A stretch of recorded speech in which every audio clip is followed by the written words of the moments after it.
నమస్కారం ఘంటారావానికి స్వాగతం. ముందుగా ప్రధానాంశాలు. నోబెల్ శాంతి పురస్కారం ప్రకటన. వెనిజులాకు చెందిన మరియా కొరినాకు అవార్డు.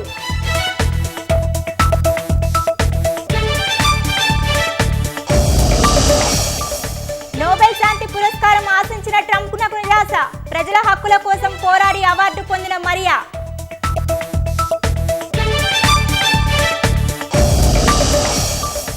పార్టీ విజయం కోసం పనిచేస్తానన్న అంజన్ కుమార్. రాహుల్ గాంధీ ప్రధాని కావాలనేది లక్ష్యమని వ్యాఖ్య.